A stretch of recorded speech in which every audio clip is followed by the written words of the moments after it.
It feels so good to be back on this beautiful evening to you, and welcome to yet another very exciting episode of Ghana Plus right on Afia television. Last week we started something celebrating the boys, and that's because May 16 was International Day of the Boy Child. And we decided to do a special edition for the boys, commemorating this day and celebrating them because they matter as much. All right. And we started a conversation. We had two young men who joined us and they shared their experiences that bordered on emotional issues, physical health. And Dr. Brenda was here as well, and she talked about all of that. Anyways, my name is Doris Mayim Shishe, and this is a program where we talk about health issues that affect women and girls in the society. But we are continuing with that conversation, celebrating the boys still, because it can't just be 25 minutes celebrating boys, which is why this week we decided to continue that conversation. And Dr. Brenda is still here. Hi, Dr. Brenda Akanisi. Hello, Doris. And I'm slightly different from the last set. We have a gentleman here. Very first time being on my set. I'm actually meeting him for the first time in person. And he is Mr. Onyekachukwu Bernard Asadu. And he is Executive Director of Building Boys Academy. It's good to have you on this show. Thank you so much. Welcome. How's the boys' work going? It's more like the Lord's work. It's the Lord's work. It's the Lord's work. Yes. Good to have you, really. Thank you so much. Yes, Dr. Brenda, very quickly, let's do a brief recap because, like I said before, we talked about quite a lot last week. We heard from, when they say from the horse's mouth, this time it wasn't horses, from the boys. so just a brief rundown, and then we go into what we have for today. No, I think it was just a very insightful conversation to see, to highlight why we need to celebrate them, because at the end of the day, they matter. At the end of the day, these are our future leaders. At the end of the day, you've clearly heard them say that, okay, this is what they go through, or if they're being bullied, they can't express it, or if their sister is sick, the sister gets more attention over them. So we may think this is something that don't matter, but you've clearly heard them say like, okay, this thing matter to us, because if it doesn't matter, they wouldn't have said it. It's something that would not, I don't know if it happens to you, if somebody has done something in the past and it was of little consequence, you won't remember it, it will be irrelevant. But for them to still be able to express this, that means, okay, this is something that has been happening, and I think maybe we can look into it and see how to, address it and make sure that they feel seen and heard, and they're not in competition with maybe the, girl child, but, they are being celebrated the same way the girl child is celebrated, and the issues around them also addressed. All right, thank you. Timely as well. Yes. Now let's talk to Mr. Bernard Asadu now. Just like Dr. Brenda did a rundown, last week when we spoke to the boys, part of the issues that kept, popping up was that of emotional, gap. They felt like, because my sister was treated this way, just like she said, I should have gotten that attention, even if it were to be the smallest. So, but how do we help boys to be emotionally strong without outrightly making them look like, you're weak because you say you're a man, so why do you have to cry? Your sister slapped you, is that why you're crying? Are you not a man? So, but how do we have to make these boys know that, they can feel emotional about certain things without making them look like they're actually weak people? Okay, thank you very much, Doris. It's a pleasure to be here. So, this question resonates with the theme for this year. The global theme for International Boys Day 2025 is building self-esteem in boys. Stand up, be seen, be heard. So that also summarizes the answer to your question. Without having to make them feel weak, the first thing is we need to affirm our boys. Sure. Our boys are not affirmed.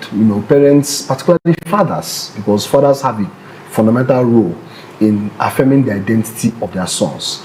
So when a boy is born and is integrated into the family, the father has the sole responsibility of affirming his identity as a male.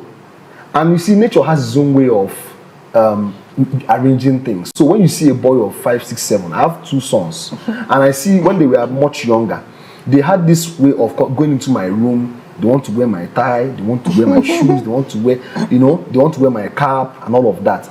And I understood, because I've been doing this with boys for quite a while. So the first thing is to affirm their identity. When a boy knows that I know that I'm a male, nobody, no force can make him feel otherwise. We have a lot of confused males today around the world, and sadly some of them are content creators trying to show off all kinds of things because nobody is affirming them. Nobody affirmed them. Now, another thing is also about, apart from the issue of affirmation, is role modeling.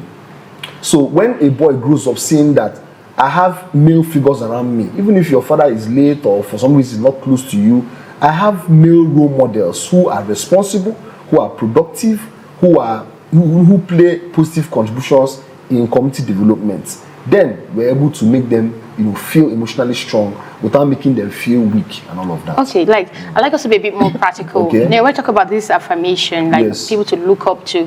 Yeah. I mean, going by what you said, for men who know that they are men. I don't know if I can Yes. get that Yeah. correctly. Yeah. So, but what is it that actually makes a man know that he's a man? Okay, that's what I'm saying. What is that So, build up? Like yes. in the practical terms, for instance, Yeah. is it because they can cry? Is it Yes. because they can shout? Is it because they hold back pain? In that you light. see, crying is not gender specific. Thank you. Anybody can cry. Thank you. We've seen in history the strongest men cried. Yeah. Right? Why did God give men tear glands? I always ask that question. That's a thing, So it's because No. it's natural. Wow. So a man must also show the boys in his life that I'm a man, but I can also be vulnerable. Part of being a man is being vulnerable.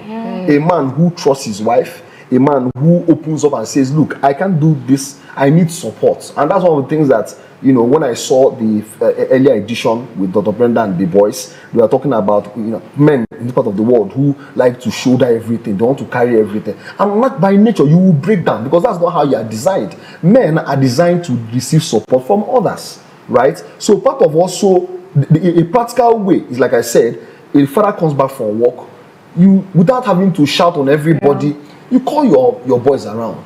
I've had a very bad day. My sons, they do that a lot. Daddy, how was your day today? I taught them to do that. I've shown them that, look, I'm a man, I'm strong, but at the same time, I can also be vulnerable. So I tell them, this is how my day went. And you see them saying that, don't worry, it's going to be fine, it's going to be all right. And we move on. That way, I have shown them an example that, look, the main male model in my life may be a strong person like I've seen him, but he's not a god. Not a superhuman, and they'll grow up also seeing that. They'll grow up asking for support when they need help. They won't be the kind of men that we have today where they want to stomach everything and you see them breaking down health-wise and otherwise because they do not ask for help. So that's one very practical way, of teaching boys. I mean, that makes sense. Thank you so much. Very, as in a lot of sense. I'm just nodding my head. Yes, that's a breakdown. Just nodding my head. During the first episode when we started, you kind of, briefly mentioned what parents should do. Yeah. So in this context of building emotionally strong boys, so we don't have to, those who are allowed to express their emotion without being seen as weak people, what are the things that parents need to do? I know he has mentioned part of them, the affirmation thing and all of that. Or let's even turn it the other way around. What are the things that parents do that make their boys hold back their emotions at home? Because, it begins from home. That number one thing which we do, and I think we think is good parenting, is shouting. And regardless of whether it's not gender specific now, when we shout, the child feels this is not my safe place. I'm not going to confide again. I'm not going to speak up. They hold back. Yeah, they will go back. Even you as an adult, if somebody shouts at you, you're going to shut down. Do you get? And it is, so we see it like, your child doesn't get, your boy doesn't get the desired grade. You come back and say, why are you not first? Well, in my mind, I'm like, excuse me, you do not get first all the time. Because like they say, everybody's parent was first. Who now took class in the class? Do you get? Yeah. So now, when you shout, the child feels like, okay, I'm not allowed to make mistake. You haven't even bothered to ask your child, okay, why did you come back with this result? What happened? Was your child even sick that day of exam? Exactly. What if your child even said, oh, daddy, my head is hurting, my tummy hurts, and like, my friend, we enter that car and go and write your exam. And the person feels, you know what, there's no point in saying. So I think why a lot of boys hold back is because of that shouting effect. Exactly. And yes, in as much as I said, yes, the shouting is not gender specific, but we see it more play out with the boy child, especially when they expect you to act in a certain way or conduct yourself in a certain way. So the expectation is high because for them, they feel their lineage, their legacy is going to be passed through you. So it's like you must live up to that expectation. So when they see you playing less than what they have expected, they're going to, the ugly head is going to rise up because, for example, now it's like, okay, everything I work for, they kind of see slipping away. So it's like, no, they must shape you and mold you into other. And because as parents, we don't know the better way to do it, so we shout because that was what, was done to us. So we don't know, we need to sit down, bring them to the table. And there's something he said, Mr. Asadu said, which was so, important. You have to show them your vulnerable side. And parents think that when my child says I'm weak, it makes them not respect you. It is the opposite. That's not true. Because they see a human face to that you're always going to be, most fathers are their, the boy superheroes. They look up to you. Exactly. Oh, my dad is everything. Ask any little boy. You say, I'll call my dad will beat you. To tell you how much trust they have in their dad. But like he said, he comes back and his son says, Daddy, how was your day? Guess what? Indirectly, he's teaching these boys to be able to ask their wives when they come back, baby, do you need help? Yeah. Oh, exactly. Baby, okay, you know what, you had a busy day, don't worry, let's eat out, even if you don't have anything to do. Yeah. Tell me how that woman will not be in optimal health if she comes back home to that level of safety. Yeah. So for the man to create a safe environment for his family, he needs to come from a safe place and know how to bring safety. And that comes from emotional stability. That is it. Now, are there long-term, now from a health angle now, are there actually long-term implications of holding back these emotions for boys who eventually become men in later life? Is there a way this affects them? Yes, I mentioned it briefly, but let me just, expatiate. Anxiety, become anxious because there's because there's a performance, you have to perform. It's a performance thing. So when you're constantly performing, you're anxious. Am I meeting up? Am I meeting to the expectation of, okay, my father? Or maybe you're the fifth person with that name in your family. I mean, am I living up to the names of my forefathers, the standard they set for me? Do you understand? Am I living up to the fact that, I'm the man of the house? Am I living up to the fact that, my children see me as a superhero? So before you know it, you're living in constant anxiety. And it's not easy. Because men know, okay, at the end of the day, we need to put food on that table. So even if they don't have money, they are calculating, who can I borrow money from? Or who can I do this deal with? So that just when a man is undergoing financial aid, to check his BP. He will be just understand. I agree. There's somebody. The good thing is we have a man on this stage. Your BP, because you're constantly thinking. And now, but guess what?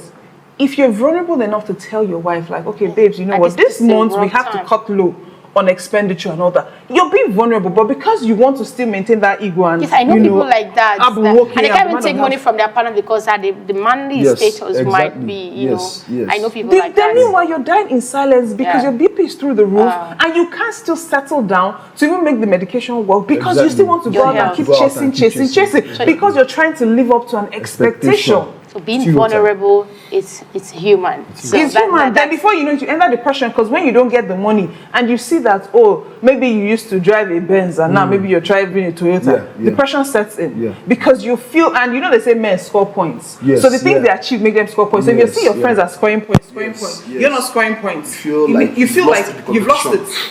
It's an ego thing. It's survival of the fittest. Yeah, you know the way animals when they rival each other at the male to get the female specialist. So I think for men, codedly, men kind of see, okay, who am I? And you ask yourself, where is this behavior coming from?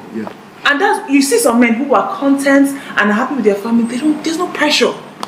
All right. I mean, if you are an ardent listener of this program, you would have noticed that there's a little shift from the normal. You probably would hear women's health issues, but today we're talking about men, and it's important. If you're a woman, it should be for your husband, your sons, your brothers, your fathers, because this is a conversation that we don't get to talk about all the time. It comes once in a year, like I said before. So at this point, we'll take a short break, and there's more coming up. Please stay tuned because we have more to tell you. We'll be right back.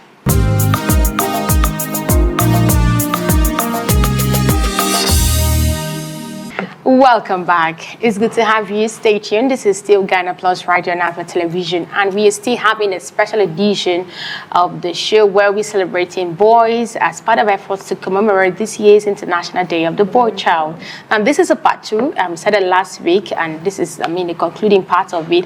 And of course, this week I have Mr. Bernard Asadu, who is also an ED of Building Boys Academy, and of course, Dr. Brenda Akanisi, who was here last week, who's always been here, by the way. All right, so I'll get back to you, Mr. Bernard Asadu. You talked about quite a lot, how boys need to get role models, how they need to get positive affirmation and all of that. But now when it comes to leadership, you will agree with me that the leadership aspect of it is something that is being taken over by the male gender. I mean, women, we are struggling in that area. But then again, you notice that sometimes when it comes to empathy, when it comes to seeing leaders who are emotional, it's something we struggle to see. Rather, we see leaders who want to show some level of strength. So on the other way around, how do we, as we celebrate men and boys today specifically, how do we build leaders who are empathic and rather than leaders who just want to show that they're strong? Okay, so talking about boys now and teaching them on leadership, you know, it's still connected to role modeling. So, for example, a parent or a father or a male teacher, anyone who influences boys, for example, when you get them involved in projects, you know, so you're a coach of a soccer team, let's say under 15 soccer team, how do you talk to them? Do you talk to them as just a team, or do you interact with them like one-on-one? You understand? To understand, because it's different parts of the puzzle that make a complete one. So do you identify the individual differences?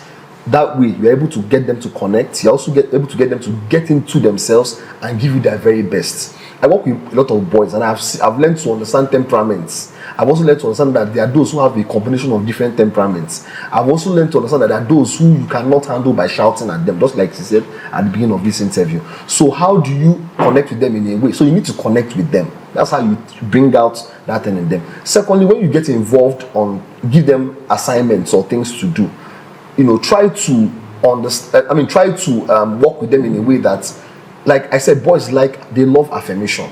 If you ask the boys who were here last time, they will tell you that boys love when their giftings are affirmed. That way they bring out the best, because part of leadership is also your gifts. Your ability to influence others is also gifting. So how do you connect with them in such a way that they bring out what they have and they're able to see, okay, even though I'm short, I am recognized because I have a gift in this area. Even though I am tall, even though I talk too much, like people say, it is something that can help in ensuring that the project we want to achieve, we're able to achieve it. So as a father, for example, who has like a number of sons, don't just give them things to do and leave them. Then when they don't do it well, you're shouting at them.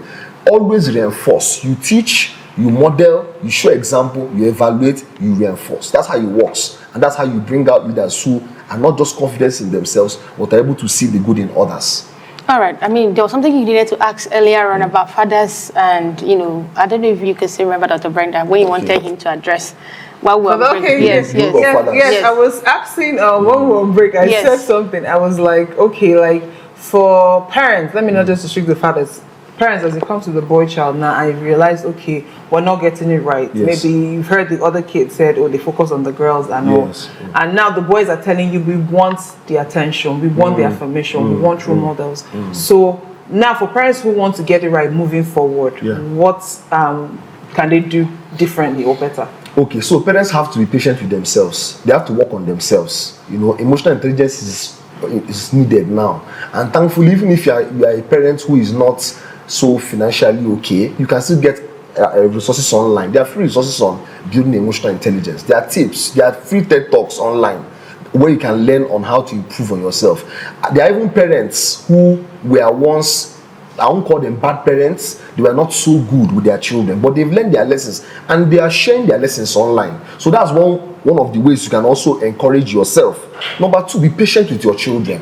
Your children are going through a stage. They were babies some years ago. They are now adolescents or teenagers or toddlers. One day they're going to leave the house, and when they leave the house, you will feel it. You will get the heat. So now that you have the opportunity of bonding with them, of connecting with them, they are growing. Their brain is still developing. So you don't expect a 12-year-old teenage boy to get it all together. You don't do that, and you don't compare your children. Thank you. I tell parents a lot. I was in a church yesterday. I was invited to speak to parents of boys, about 300 parents, and I was telling them, you don't compare your children. That is a big mistake that can become like, it's like it leaves an indelible mark in their hearts for the rest of their lives. So don't compare them. Always look at them for who they are. Children, look at their differences, celebrate their diversity.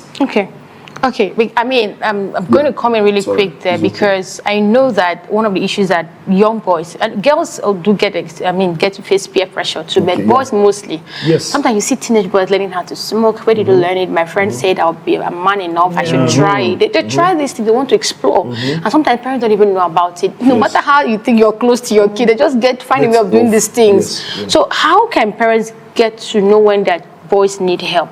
Okay. At what point do they see that gap and say, "Oh, I need to come in"? Okay. So even without doing, half the time you don't even talk. Okay. Are there signs to actually look out for? Yes, there are signs to look out for. Sometimes you watch that if the child has been very sociable, all of a sudden he switches off. All of a sudden he wants to spend more time alone. Well, a lot of teenage boys do that, even if they are not bad. But you just notice that they enjoy their company more. Then you also notice that in this age of digitalization, they spend more time talking to outsiders than they talk to you. Now, there's nothing wrong with it, but my concern is who is influencing them. That's the question. Yeah. So when I talk, I work more with teenage boys. I teach teenage boys, I mentor teenage boys, I coach teenage boys. So, and 247, my phone is buzzing with boys who want to engage because their father does not understand them. Yeah. So it's a problem. So you need to understand that baby that was 10 years old is now 17. Yeah. So you are not the only one that will have an influence in his life. Sometimes mothers are also guilty of this, Sorry, Dr. Brenda, but mothers, my wife too can be, she'll be like, my baby. I say, yes, but one day, he's going to leave the house. He's going to start his own course. So your job is to prepare the foundation, show him what the world is like. Give him the tools. Give him the tools that he needs. And then you transition into a coach. A time will come now, if your child is still under maybe teenagehood, you now go to that stage where you have to be more of a coach than a parent. And understand this, you are not their friend.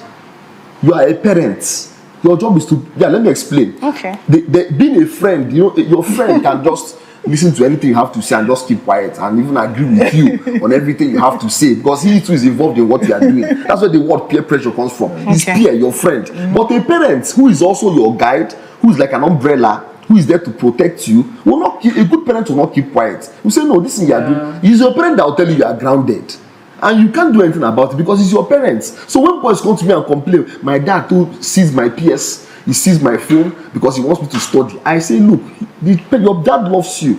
That's why he wants you to study. If you keep focusing on your gadgets, you get bad grades, you get low grades. You see now? So you should understand that there's stages of, it's all about understanding them. It's all about providing the right environment for them and seeing that they're transitioning. And then exposing them to the right environment and not trying to do what they call helicopter parenting. Okay. You want to be everywhere with that boy. It doesn't work. Oh, okay. I think I'd like to know more about that. I also want to add to that, also by example.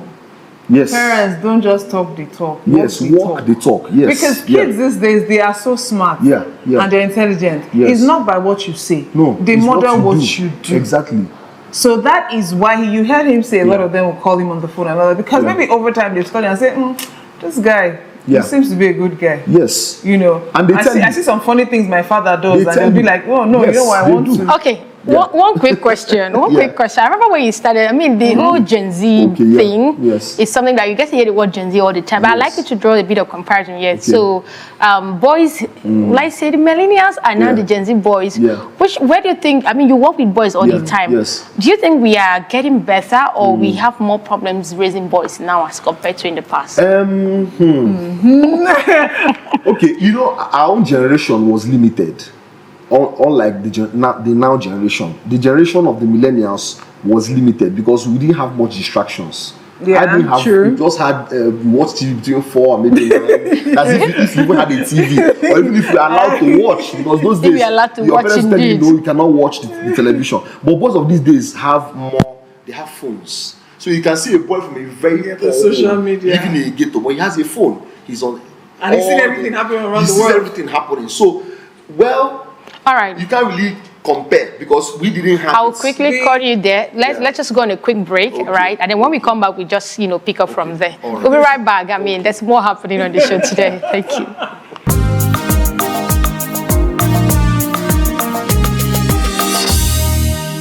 Thank you for staying tuned. You're still watching Ghana Plus right on Afia television, and we are getting to that point where we get to say goodbye. We started last week celebrating boys, as part of efforts to commemorate the 2025 International Day of the Boy Child, and it's been an insightful conversation. Last week, we had the boys, and this week I had a coach here and also Dr. Brenda from the medical aspect, with telling us why boys need to be emotionally strong and what we can do to build holistic boys. So, Dr. Brenda, you were saying something before the break. Yes, I don't know. There's a story that went, that is trending now, and it happens to be about the young boy who impregnated, I think, close to 10 girls, if I'm correct. He's allegedly. His Oga's daughter, one of the staff then they sent him back to the village or something. He now impregnated about 5 girls there. So now you ask yourself, these girls, their life has been affected by one person. One boy, yeah. By one person. So you can see why it's important to also give the boy child attention, because one boy has affected how many lives. So what would you see the gaps there from? Is it from upbringing, parenting? Everything, a lot of factors. Because guess what? You know, part of also the health challenge is risky behavior. One, they abuse substance and now engage in a lot of, sexual acts that are not good. So they're even exposing themselves. For all these girls to be pregnant, it's obvious protection wasn't being used. So you can imagine if there's any form of STI, he has just been spreading it round amongst these girls. Another thing is that society is that when you see a man who is a virgin, everybody's like, oh.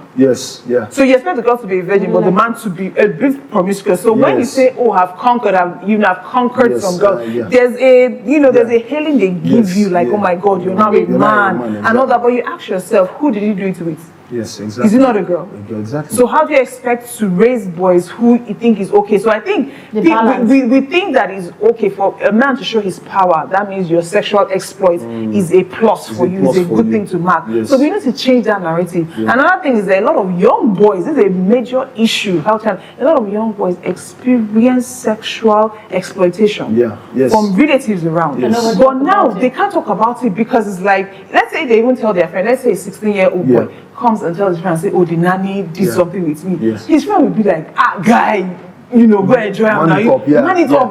So he can't even express himself. He's been exploited. He's been abused sexually. But he can't say it because they'll look at you like, guy, you the dog. As opposed to a girl who is sexually abused and she comes out and the society is going to back her up. So I think that is something we need to pay attention to. A lot of us will leave the boy child carelessly in the hands of people because we think he will be protected. Not knowing that he's also vulnerable because he's young. He doesn't know. He doesn't even fully understand his body. So somebody comes who sees his attributes and is like making passes at him. He doesn't understand how it works. And he starts engaging. He can never speak about it. And that is why they grow up and have this sexual desire that you understand. You try to understand where is it coming from and you can't explain it. They now become abusive. And this is what, I don't know this young boy, his past history, but if you can trace it, even because even the person who reported his story said, is there a history of trauma? Was this boy abused? And he thinks it's okay to go around doing that. So we need to really, make sure we look at them and address all these issues. All right, thank you, Dr. Brenda. I mean, as we're wrapping up, Mr. Bernard Asadu, what should parents look at for? I mean, you work with boys every day. You probably know some of these traits.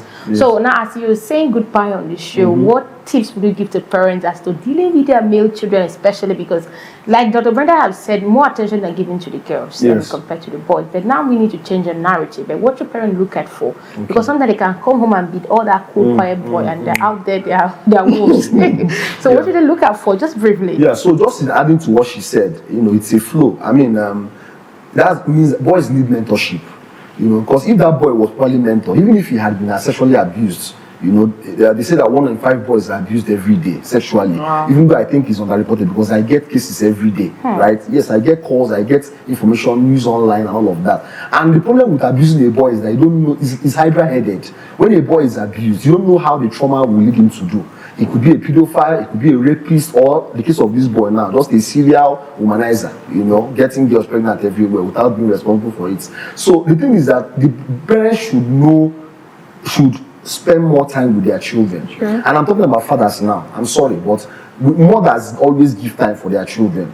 That's the truth, it's a fact. But you see, men have to make out time for their children, particularly their sons. Make out time for your sons. Then look for mentors. There are mentors that have programs. I have a program for boys. Even in the church, there are organizations that make out time. Mentors is not just one program. It's something that takes a long time because the boy is going through a process. So he needs people that will guide him and make him see the importance of his future so that he can guide himself with all his heart. All right. I mean, thank you so much. I wish like you could go on and on again. When I said that this is not a one-off conversation. So the good thing is we're going to have this up on our YouTube channel, Afia Culture and Lifestyle. So you could go download it, watch it again, and see where you can close the loopholes in the case where you have them. And it's been a wonderful time, Dr. Brenda Akanisi. Akanisi, who is a family and lifestyle medicine physician, and also young doctors from coordinator MWAN Enugu. Thank you. It's been always a wonderful time having you on the set. Get boy child, you matter. Yes, you matter. Yes, you matter, right? Make sure that you are seen and you are heard. Thank you. And also, of course, we had the honor of having Mr. Onyekachukwu Bernard Asadu. He's Executive Director of Building Boys Academy. Thank you so much for coming around. Thank you so much. And as we wrap up, we also going to lend our voices to say that we appreciate boys and parents. You're doing a good job and you can do better. Look out for the boys. And just like the young boy said last week, we are going to celebrate it. First, give them holidays. This is work free, chop free, May 16, because these boys matter as well. And because their general well-being also matter, we need to give them all the attention that they need. Thank you so much for being a part of this. My name is Doris Mayo Shishe. Have a lovely evening. Goodbye.